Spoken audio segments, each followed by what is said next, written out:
Hi, welcome to the CBT Nuggets Linux series. My name's Perry and I'm going to guide you through the process of learning Linux. Now if you've used Linux before, that's great. We'll brush up on the fundamentals and I'll work to expand your knowledge in areas that you're not so familiar with.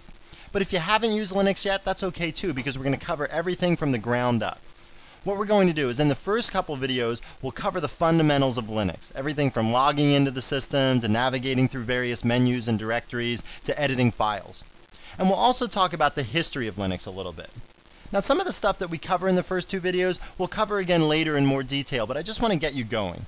And then in the next few videos, we'll talk about the installation process. We'll talk about some pre-installation considerations, and we'll actually do a basic installation of Red Hat Linux. In the remainder of the videos, we'll move on and go over everything from administration of a Linux system to troubleshooting problems that you run into. Now my goal in this video series is to get you familiar with Linux so that you can efficiently use or run a Linux system, whether it's in your home or at a university or a corporation. And you should also find this series helpful if you're trying to pass the CompTIA Linux Plus exam. I've made an effort to cover the objectives for that exam in an order that makes sense. We don't just go through the topics one by one like some books, but instead I'm focused on putting together a cohesive set of lectures that flow from one topic to the next. Alright, enough of this introduction. Let's get started and actually log into the system. Alright, well let's start right at the beginning just by logging into our system. The first thing that we do is just type our username, and my username on this machine's Perry, and then I hit enter, and now I type in my password. And you can see my password just shows up as a bunch of stars. That's just so someone looking over my shoulder can't read my password. Then I hit enter, and now I'm actually logging into the system. Down here you can see it says starting GNOME. GNOME is the name of my desktop environment. That just controls the look of the graphical user interface that I'm using to interact with the operating system. Now the first thing that pops up here is going to be the Start Here window. Okay, so here you can see it says Start Here, that the title of the window is Start Here, and it just gives you some basic icons like just a starting point to interact with the operating system. So we can look at the programs that we can run by double-clicking on this icon here, and you can see that there's applications, that's one subcategory, there's internet programs, multimedia programs, various utilities, and you can poke around in here to see the kinds of programs that you can run through the graphical user interface. So I'm just going to double-click on applications, and you can see the applications that come up here. Abby Word's a word processor, there's an address book and a calendar, there's an Emacs text editor that we'll talk about later in the video. gedit is a very simplistic editor, kind of like Notepad on Windows. Numeric is a spreadsheet program. Nautilus is a file manager. And the way that you would run these applications is just by double-clicking on the icon. Now another way to run these applications is by going down to this thing down here that looks like a foot. It also looks like a G. It's just kind of like the footprint of a GNOME. So for the GNOME desktop environment, you're going to have this GNOME footprint down here. You single click on that main menu item, and then you go to Programs, Applications, and now you can see all these things listed in this menu. Well, the things listed in this menu are the exact same things that are listed in this window. So you can either run these programs by double clicking on the icon in the window, or by single clicking on any of these items in this menu. It's just a different approach to do it. Okay, so let's go use the back button here to go back to the main Start Here window. And now what I want to show you is just double clicking on preferences, what that does. Actually, before I do that, let me just show you some basics of Windows stuff in case you haven't used a windowing operating system before, which I would find completely surprising. But in case you haven't, if you left click on this blue title bar up here and hold down the left button and move your mouse around, you can move the window around. If you click on this button over here, this dash, that'll just minimize your window, and it just shows up as a box down here on the bottom. If you click on that box, then the window pops back up on the screen. If you click on this button, that will enlarge the window to full screen size, or if you click on it when it is full screen size, that'll bring it back to normal size. If you click on the X button here, that'll just remove the window altogether from your screen. It won't be there at all. I won't click on that now just because I want to use this window. Okay. If you do click on it and you get rid of it with the X, you can always get it back by double clicking on this Start Here icon on the desktop, or by single clicking on the Start Here icon down on the panel. Okay, so that's how you can get this window back if you do remove it and you want to get it back later. Okay, so let's look at preferences now, and we'll double click on that. And like I said, I'm using the GNOME desktop, and if I double click on desktop, you'll see the kind of stuff I can control there. I can control the background colors. Instead of that blue background, I could have a different color or a picture instead. I can control what's in the panel, and that's all this stuff down here. What icons are there, what programs those icons run. I can set up things about the screensaver, like how much idle time before the screensaver comes on, what screensaver does come on when it launches. The theme selector is just a look and feel kind of thing. You can play around with that if you want. And then there's the window manager I can set. So really the desktop environment in combination with the window manager is what controls the look and feel of this graphical user interface. So if I double click on this, I can set my window manager. And you can see I have the Sawfish window manager, my current one. I could change that to TWM. There's other window managers out there that you can install on your system. You know, and basically the window manager in combination with the desktop environment controls this look and feel. And you can see I can run the configuration tool for Sawfish to change the look and feel of things. I'm going to show you how to do that later a different way, so I'm just going to cancel right now. But basically, you know, this look and feel, this might throw you a little bit if you're trying to follow along on the videos. Maybe the icons look different, or maybe the selections in some menu are different. Don't let that kind of stuff throw you. That's just, you know, a product of, you know, what distribution of Linux you're using, what desktop environment you're using, what window manager you're using, and regardless of what choices you've made along the way, you should be able to follow, you know, 99% of what I'm doing in this video exactly. And if some little bit just looks confusing or looks different to you, don't think you're doing anything wrong. Just forge ahead and you know, don't worry about that kind of stuff. Okay, so let's go back another level here and see this Sawfish window manager icon. I'm going to double click on that, and now you can see all the various things that I can set in the Sawfish window manager. I can set the appearance of windows. I can set the focus behavior of windows, which just means how does the window become the active window? Do I have to click inside of it? Do I have to click on the title bar? Do I have to just move my mouse anywhere inside the window? That kind of stuff. Okay, that's what you can set by clicking on that icon. You can set the placement of windows, like where does a new window show up when you start it? Does it show up in the middle of the screen? Does it show up on the left side, the right side, the top, and so on? Okay, so basically, if you're using the operating system, you're using this graphical user interface for the operating system, and you go to use something and you don't like the way that it works, or you don't like the way that it looks, you know, look around in these icons and these folders and these directories for a setting for that, and I'm sure you'll be able to change it and make it so that it's more natural to you and it doesn't annoy you anymore. Okay, so pretty much every facet of the graphical user interface is customizable, and you just need to find the particular setting to do that. So this graphical user interface that we've seen so far here by pointing and clicking on the various icons, this stuff is getting more and more developed in Linux every day. But this is still not really the standard way to interact with a Linux or Unix operating system, and instead the more normal way to interact with this is through a command line interface or a terminal window. So let me just minimize this window here and open up a terminal window to show you what that's all about. So I'll right click on the desktop here in some empty area, and then I'll highlight new terminal and I'll left click on that, and now I'm opening up a terminal window. Now this terminal window, like I said, it's the more standard way to interact with the Linux operating system. What you're going to do here is type commands from the keyboard, and then, you know, hit enter, and then the computer is going to respond with some other sort of text-based answer. Okay, there's not going to be any icons or graphs or pointing and clicking. I mean, there are menus here in this window, like I can go to File and open up a new terminal window, or go to Settings and change some preferences for the terminal. Okay, but the more standard way to interact with the operating system in Linux is just by typing commands. Now you might say, well, you know, I really like graphical user interfaces. I don't want to do this age-old thing of typing commands. It seems so archaic. But really, typing commands in Linux is much more powerful of an interface than the graphical user interface. It's also more universal. So when I show you something in this terminal window or this command line interface here, that'll work in every version of Linux that's out there. Whereas if I show you some graphical user interface tool for something that Red Hat's developed, then it might not work on every system out there. It might just be a Red Hat specific thing. And I'll let you know when there's a graphical user interface tool out there. I'll show them to you when I can, and I'll also point out when it is Red Hat specific or something like that, so you'll know that it might not be available on every version out there. But everything that I do with the command line interface here, that's going to be applicable to every version of Linux out there. Another reason to use the command line interface and be very familiar with it is because as a system administrator, sometimes you're going to have to work on the system and fix things when it's in a state of disrepair, when it's kind of crippled. Okay? And maybe the windowing system isn't working. The windowing system in Linux is called X Windows. So if X Windows isn't working, you're not going to be able to have any sort of graphical user interface to do any kind of diagnostics or fix things. Okay, so you better be adept at doing all this command line stuff. And you'll see, I'll give give you a bunch of tools and tricks so that using the command line interface is very easy, even if you're not a very good typist, which I'm not at all. Okay, so let's get down to it and start learning some commands that we can type in at this command line interface. So PWD is the first one, and that stands for Print Working Directory. So I hit PWD, and you can see the working directory that I'm in. And that's the full name of that working directory. /home/Perry is the way that we'll read that.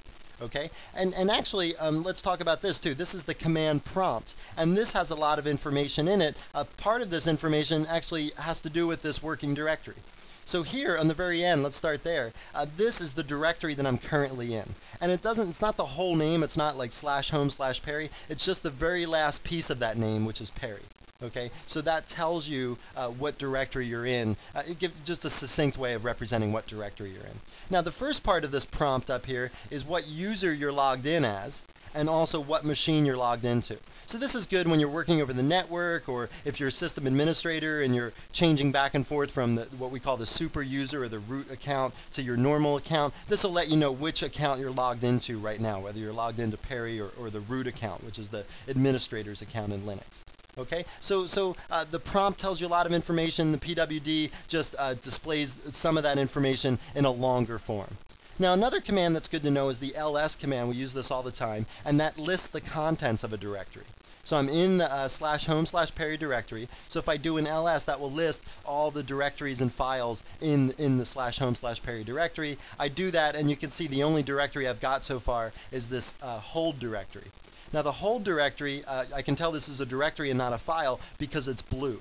And maybe on your version of Linux it's not blue, it's some other color, or maybe they don't do that scheme, and then you just have to know whether it's a directory or a file that you're talking about. And we'll talk in later videos how you can determine that if you don't have this nice color-coded scheme, which most versions of Linux actually have this color-coded scheme now. Okay, so that's the ls command to list the contents of a directory. Another command is the cd command, which stands for change directory. Now change directory, what you do is you specify the directory that you want to change to after you say cd. So here I'll say cd hold, and that'll change my directory one level down into this hold directory. Okay, so I hit enter there, and now I do a listing in there, and we can see the stuff in that directory. Okay, there's a couple files in that directory. Another thing that I can do is do a PWD here, and you can print your working directory. You can see I'm in /home/Perry/hold now. You can also see as soon as I did cd hold, my prompt was different on the very next line. Hold was the directory that I was in, and again, it's just the very last piece of that directory name that gets displayed inside the prompt. Alright, so that's PWD, LS, and CD. Let me just show you another variant of CD here. If you say CD and then you put a space and you say ... that'll move you up one level in this directory hierarchy. So here I'm in /home/Perry/hold. If I say CD ... when I'm done with that command, that'll move me up one level, so I'll be back in /home/Perry. Let me hit enter there, and you can see now that my prompt has changed back to Perry because I'm in the /home/Perry directory. Now let me show you a couple tips or tricks so that you have an easier time interacting with this command line interface. The first thing I'm going to show you is command completion, and then the next thing I'm going to show you is the history function. Okay, so command completion, what that does is it just allows you to complete commands and file names without having to type the entire file name. So here, let me just show you something. So I'm in the /home/Perry directory now. I'll do an ls, and you can see there's that hold directory there. Now say I want to go down in that hold directory. So I can say cd, and I can say h, and then if I just hit tab here, then the computer completes the command for me. So that's what command completion is. You hit the tab after you've specified some part of the name, and then the rest of the name comes out. So what that does is it just saves me from typing out this name. Now hold is not a very long name, but if that file name was much longer and it was the only thing that started with H, I still would only have to type H and hit tab, and it would complete the file name. So what it does is it completes it as long as it can determine what it is, as long as what you've specified so far allows it to finish it in some unique way. Okay, so let me go into CD, let me change my directory to hold here and hit enter, and now I'm in the hold directory. Again, let me do an ls, and now you can see there's these various Linux syllabus things here. Okay, now say I want to do something to one of these files. Let's talk about the copy command. Okay, so CP stands for copy. So I could copy Linux syllabus.txt to a different directory or a different file name or something like that. So copy, all it does, it'll leave the original alone and it'll make a new copy of the file to whatever I specify. So here, let me show you how to use command completion within the copy command. So here, let me just type LIN and then I'm going to hit tab. Now notice it went out to Linux syllabus with a period, but then it stopped. Well, the reason it stopped there is because it didn't know how to complete it. It knew once I typed LIN that the next bunch of letters must be UX underscore syllabus, because both of the file names in this directory start with Linux underscore syllabus. Okay, so it knew that much, but it doesn't know at the end whether it should be .pdf or .txt. So if I type T now, and then I hit tab again, now it knows exactly how to complete it because that specifies it uniquely. So command completion will complete it as far as it can, and then if there's some conflict that it doesn't know how to resolve, if there's 2 files or 3 files that it could be, then it will just stop where it has to and let you finish it. Once I type the T, again I hit the tab again, and then it was able to complete it because at that point it was unique. So I can copy this to something else. I could just say linux3.txt or something like that. Okay, so this is the copy command. It leaves the original alone, but it creates a new copy of the file called this, and it'll be in the exact same directory. And I hit enter, and if I do an ls now, you'll see that there's linux3, linux underscore syllabus.pdf, and linux underscore syllabus.txt. Alright, so that's command completion, and that comes in really handy, especially when you're dealing with long file names, and especially if you're like me and you're like a really poor typist, okay? And you don't want to have to type out these really long file names. Command completion just saves you all sorts of keystrokes. Now another thing that can save you some keystrokes is the history command. So if you hit the up arrow on your keyboard, you'll see the last command that you executed. If you hit the up arrow again, you see the command before that. You hit the up arrow again, you see the one before that. You hit the up arrow again, the one before that, and so on. Okay, so you can just go back and do any one of these commands that you want in the command history. If you want to repeat them exactly, you can do it that way, or if you want to edit it, you can do that as well. So here's this command that I did a couple commands ago, and I could just go back here with the left arrow and change this, and then hit the backspace and type in 4. Okay, so I could do another copy command and create a new file called linux4, and all I had to do was hit the up arrow a couple times, go back and change that 3 to the 4, and I didn't have to type this whole command out again. So if you're doing some sort of repetitive task where you're doing the same series of commands over and over and over again, the history function saves you a lot of keystrokes in that regard, because you don't have to type these commands out again. You can just hit the up arrow to go back and retrieve some previous command.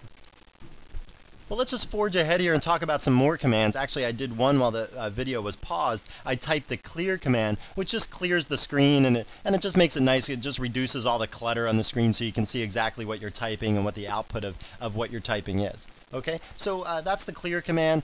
Let's do an ls on the directory again just to see all the files in there. And let me show you a new command called rm, which stands for remove, which basically will just remove or delete a file from your directory. Okay, so what you can do with the rm command, actually with most Linux commands like rm, you can actually specify options for the command. So you can specify an option like this, usually with a minus sign and then some letter.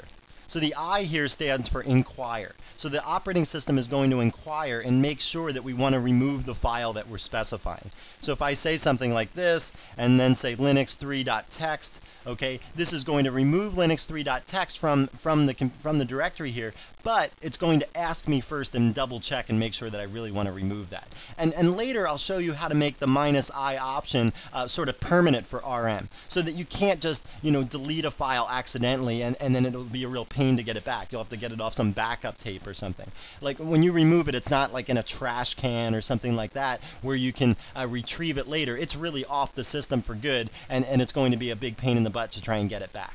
Okay, so I'll hit enter here, and now what it says is, do you really want to remove linux3.txt? And if I say y here, or I can type yes or something like that, and hit enter, then that file is now removed. And if we do an ls, you'll see that file linux3.txt is gone. Now another useful command to learn is the move command, mv.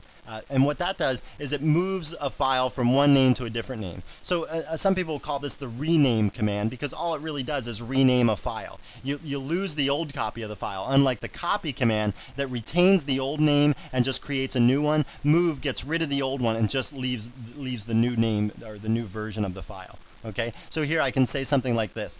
I'll say lin, I'll hit tab, and it completes it as far as it can. I'll hit T and hit tab again. So now I'm moving linuxsyllabus.txt, and I'll just move it to linux.txt or something like that. Okay, so what this is going to do is it's going to remove this file, linuxsyllabus.txt, and really just rename it to linux.txt. So I'll hit enter here, and I'll do an ls again, and now you can see there is no linuxsyllabus.txt anymore, that now it's just called linux.txt. So that's what the move command does. Let me just show you a couple more things here. The make directory and the remove directory commands I want to show you. So let's make a directory under the hold directory here. If I print working directory again, you'll see I'm in /home/perry/hold. And if I do an mkdir and say just temp or something like that. So I make this directory called temp, and I do a listing now. You'll see that the files are in here, Linux syllabus and linux.txt, but there's also a directory under here now called temp. All right, and I can go into that directory with the cd command. I can do an ls and see that nothing's in there. I can cd out of that directory by saying cd ...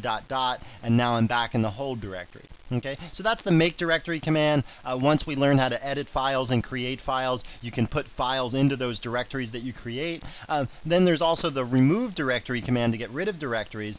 If the directory has something in it, you will not be able to remove it. You'll have to remove all the files inside of it first and then remove the directory itself. And that's just kind of a precaution. You don't want to be able to remove some directory accidentally and then all of a sudden I don't know, you've deleted all these important files. So that way it just makes sure that you've deleted all the files first, then you're allowed to remove the directory. Well, since I haven't put anything into temp yet, I'll be able to remove it with the remove directory command, and I'll just say it like this, remove directory temp, do that, and now when I do a listing, you'll see that there is no temp directory under the hold directory. Now let's switch gears a little bit and talk about text editors. There's two major text editors available to you in Linux, the Emacs editor and the VI editor. And you know, there's a bit of a religious debate about which one's better and which one people prefer. I want no part of that debate. I'm just going to show you both of the editors and you can decide for yourself which one you'd rather use. You at least have to know the basics of the VI editor because in certain circumstances that's going to be the only editor available to you on the system.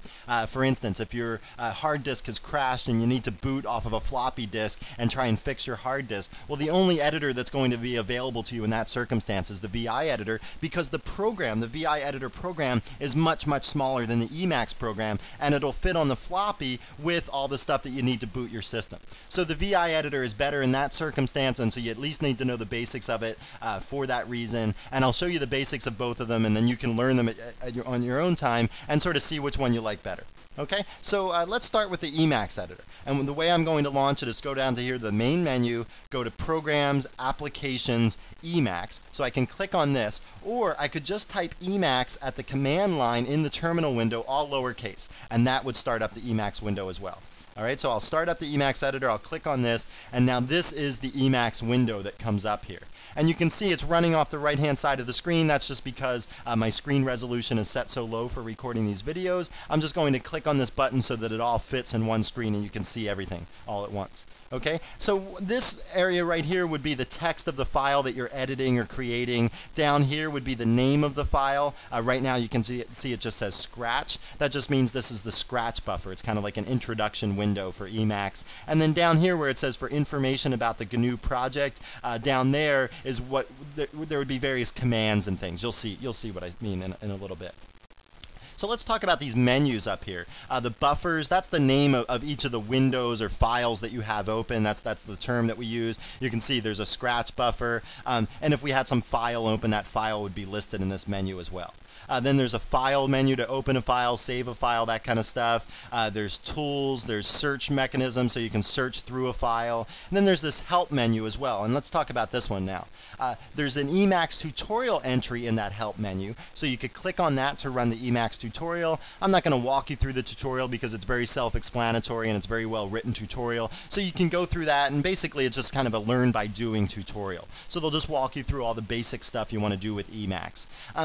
let me talk a little bit about what this thing over here on the right means, this C-H space T. This is a shortcut to enter the Emacs tutorial. So instead of having to use the mouse and go up to the help screen and scroll down to tutorial and click on it, you can just type Control H. So that's what the capital C stands for, is control. So you hold down the control key and you hit the H key. You let go of everything and then you hit the T key. So Control HT is the way that we say that. And that will get you into the tutorial without having to use the mouse at all.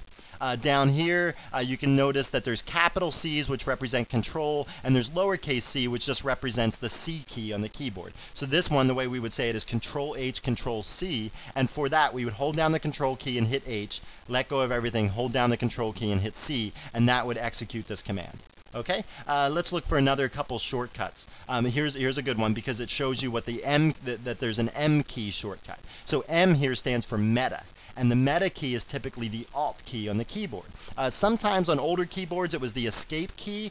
Nowadays most keyboards the meta key is the Alt key. So here what we're going to do is hold down the meta key and press period. Alright, and then down here at the bottom you can even see there's one with a control and a meta. So this one you're going to hold down the control key and the meta key and hit the % key, and that's going to do this query replace thing. This is basically like a search and replace mechanism in Emacs. Alright, so that's the basics of how you navigate around the menus and what these various shortcuts mean. Now let's open a file. Actually, let's create a file from scratch. So we're going to open a file. We use this. We can either say Control X, Control F, or we can click on this menu item. I'm just going to click on the menu item since I already have it open. And now down here at the bottom it says Find File. It says tilde, then slash. Now tilde, that represents my home directory. So for me that means /home/Perry. For you that would mean something different. But whatever user you're logged in as, tilde just represents your home directory. Alright? And now what I can do is I can specify some file name in my home directory. And actually command completion works down here. So if I just type HO for instance and then hit tab, it completes it to the hold directory. Okay? So I can use command completion right down here in the Emacs window. And let's just create a new file called silly.txt.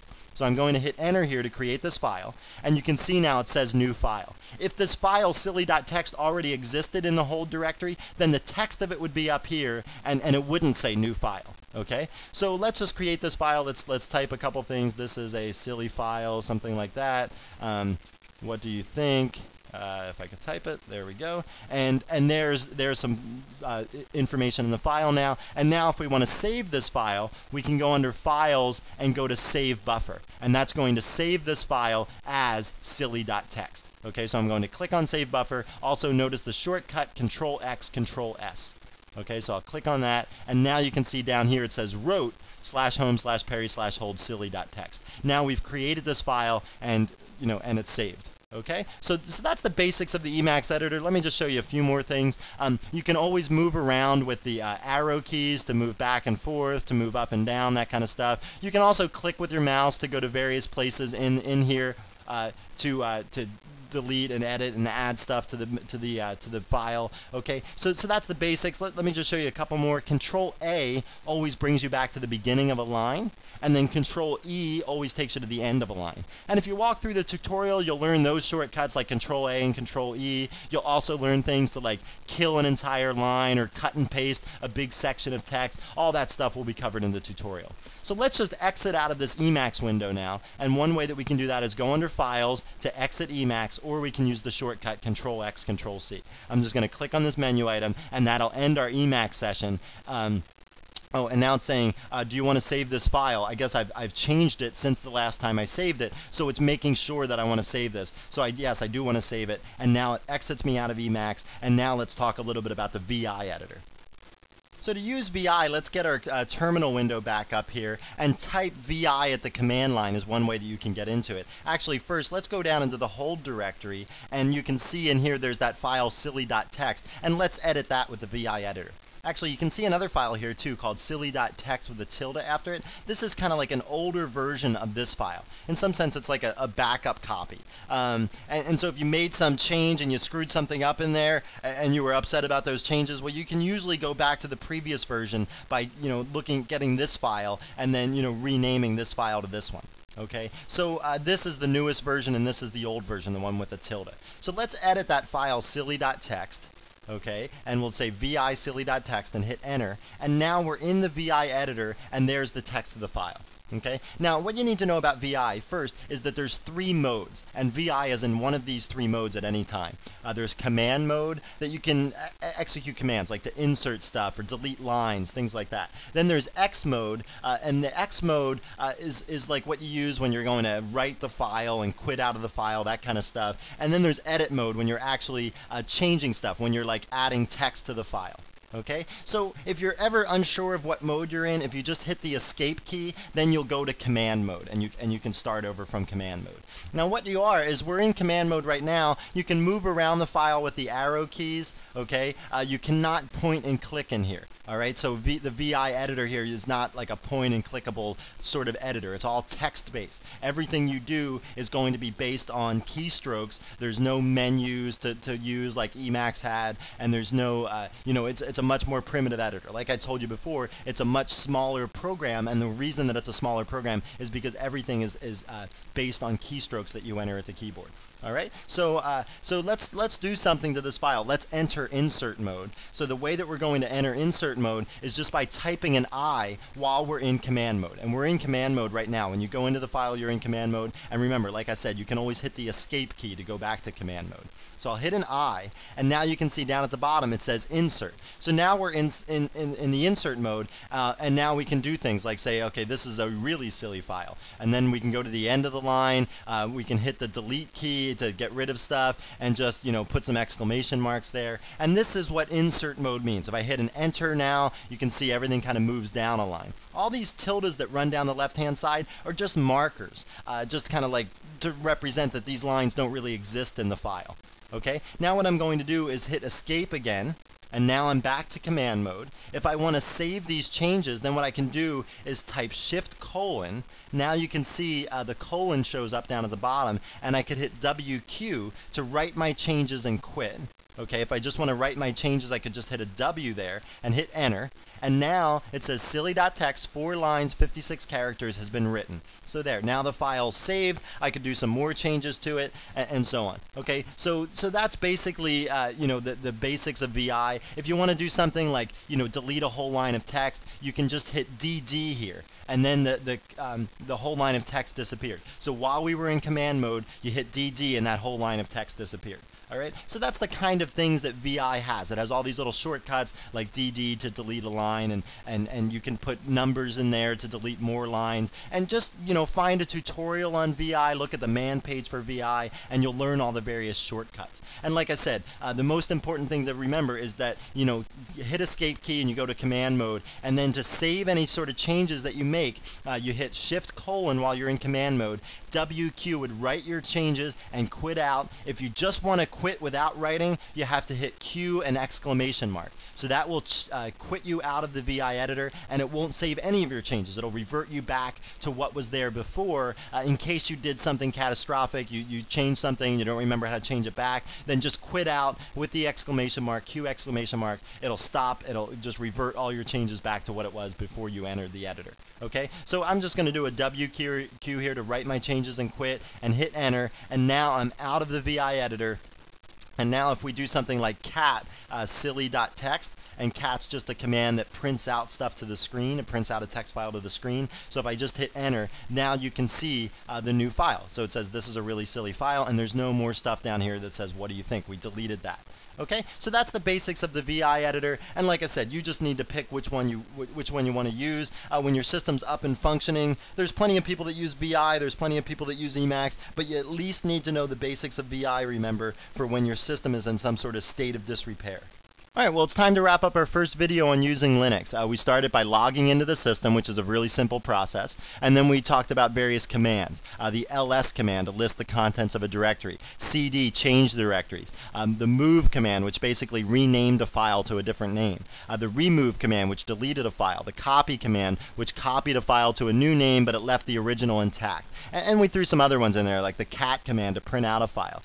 And basically, all these commands are available to to you. You can find out all about these commands in the man pages and the info pages, which we're going to talk about in the next video. And you can just learn about the commands and the various options for the commands. Remember, for the remove command, we did that thing where we said rm with -i before we removed the file. Well, this -i is an option for rm. rm has other options. Most every Linux command has options that you can use with it, and the man pages and the info pages are going to tell you all about those various options. And like I said, we'll talk about that in the next video.